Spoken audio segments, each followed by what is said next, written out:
Bonjour, chers trésors, j'espère que vous allez bien. Alors, je viens de lire un article sur le bruit. L'OMS considère que c'est un des fléaux que nous subissons actuellement dans notre société. Alors, il est vrai qu'on est en permanence entouré de bruit, que ce soit le matin avec la radio, éventuellement dans la voiture, si vous prenez les transports en commun, dans les transports en commun, il y a la télé, l'ordinateur, enfin, le bruit est partout, permanent. Quand les gens travaillent en open space, moi je n'ai jamais travaillé en open space, donc je ne sais pas, mais c'est, semble-t-il, très très fatigant. Et vraiment, le bruit, c'est quelque chose qui est très difficile, enfin, qui peut nous donner des pathologies. Il y a les pathologies qui sont les problèmes auditifs qui vont arriver, qui sont physiques, les pathologies physiques.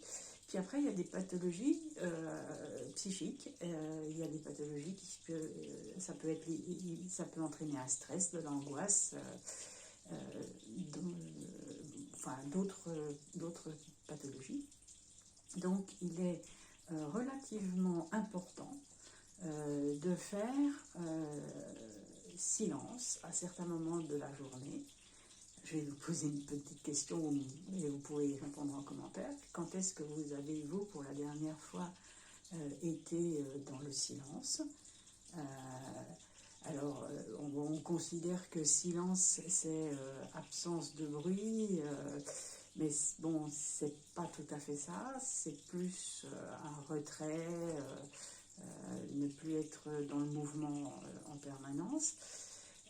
Il a été prouvé dans une étude faite au centre de thérapie de Dresde que les silences avaient certains avantages, je vais vous en citer quelques-uns. Donc, ça contribue à la créativité. Ça nous permet de nous plonger dans notre mémoire. Ça offre des projections vers le futur. Ça incite à penser à autrui. Ça réduit le stress, l'anxiété et la production d'hormones, comme le cortisol. Ça favorise la croissance de nouveaux neurones. Ça, c'est très important parce qu'on en perd. Et on nous dit toujours qu'ils ne reviennent pas, mais c'est pas vrai. Les neurones, maintenant, on connaît bien la neuroplasticité du cerveau, et on sait qu'on peut reproduire des neurones, créer des neurones, et avec le bruit en plus, on peut les faire croître. Ça diminue la tension artérielle et fluidifie la circulation sanguine. Alors ça, c'est bien, parce que si vous êtes comme moi, vous avez un peu d'hypertension, ça peut être très agréable, très bénéfique, pardon. Alors, ça améliore aussi votre qualité du sommeil. C'est pour ça qu'il faut, par exemple, ne pas, quand vous allez vous coucher, ne pas avoir la télé dans votre chambre, ne pas regarder votre téléphone portable, il y a d'autres choses qui entrent en ligne de compte, notamment la lumière qui peut vous empêcher de vous endormir. Et puis, le silence, ça contribue à une meilleure concentration. Donc, quand on travaille, c'est pas mal. Voilà, ça, ce sont les avantages du silence. Et après, comment on peut faire pour être dans le silence? Qu'est-ce qu'on a comme moyen? On peut aller se promener en forêt. On va juste écouter le son des oiseaux, le bruit des oiseaux, le chant des oiseaux. Et puis, aussi faire des exercices de méditation, de pleine conscience ou autre, de cohérence cardiaque. Et puis, alors moi, je vais vous donner un petit truc quand j'ai vraiment... c'est très difficile pour moi à certains moments, au niveau des bruits. Je m'isole un peu. Et puis, on va le faire ensemble, si vous le voulez bien. On va pencher la tête sur la gauche et imaginer que l'on a que tous les sons qu'on a dans l'oreille s'écoulent comme une rivière vers le sol.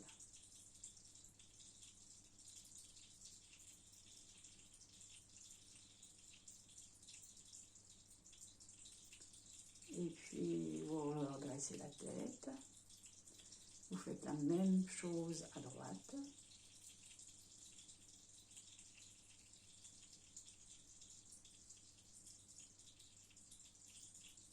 Imaginez cette rivière de sons, de notes qui s'écoulent.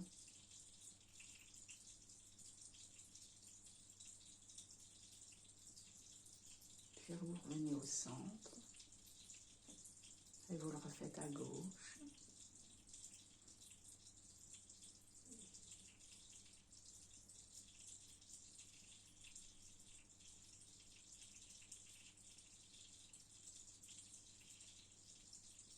On revient au centre et à droite.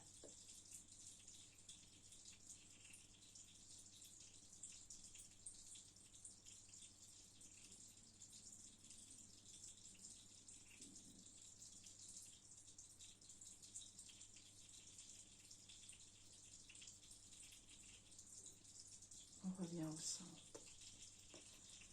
Alors, vous pouvez le faire en alternance ou que d'un côté et de l'autre, à certains temps, le temps que vous sentez que vous avez besoin.